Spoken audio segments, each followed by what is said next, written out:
Hi, my name is Shane and I'm a Dyson expert, and in this video I'm going to show you how to clean and maintain your 360 Heurist robot vacuum. So there's a couple of parts on the 360 Heurist that need to be kept clean in order to ensure the machine is running at its best. The first part is your bin at the front here. So this is where dirt and debris is going to collect through regular cleaning.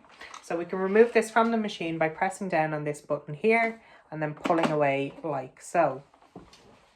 Now to empty this, you can pull apart the top piece and then empty out any dirt or debris that's in here. Now in order to keep this clean, I would recommend wiping it out with a damp cloth and then drying it off with something like a paper towel to ensure that this stays nice and clean. The 360 Heurist also contains two filters as well that we do recommend washing on a monthly basis. So the first filter you'll find behind the bin here, and it's this purple square, and we can simply remove it by pulling out like so. Now in order to wash your filters, you don't need to use soap or detergent or anything like that. Just rinse it out under some water under the tap and squeeze it out to ensure that any dirt or debris is washed out. Make sure you leave it somewhere warm to dry for about 24 to 48 hours before replacing it back onto the machine. So I would recommend leaving it somewhere like a windowsill or a warm cupboard to ensure that it's fully dry before you put it back in.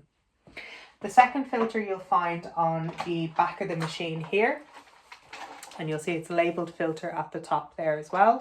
So to get at this filter, we can remove this blue cage by pushing on this button here and sliding this up. And here's where you'll find your second filter.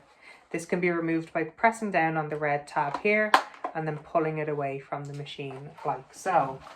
Again, the same process for this filter. Just rinse it out in some water and ensure that it's fully dry before you put it back on the machine. And then finally we have our brush bar underneath as well. So sometimes you might find some hair, some dirt, some debris that's caught up in here. So this can be fully removed from the Heurist. On this side here, you'll find a red circle that has a little slot in it. So if we take something like a coin here, insert it there and then twist, that then unlocks the brush bar so you can remove it from the machine. So you can untangle any dirt or hair that might be caught in here. And once you've cleaned that out, so it can simply be replaced back in like so, and then twist it again with your coin to lock it back into place. So that's just an overview of the maintenance on the 360 Heurist. For more information, see dyson.ie or leave a comment down below using the hashtag AskADysonExpert.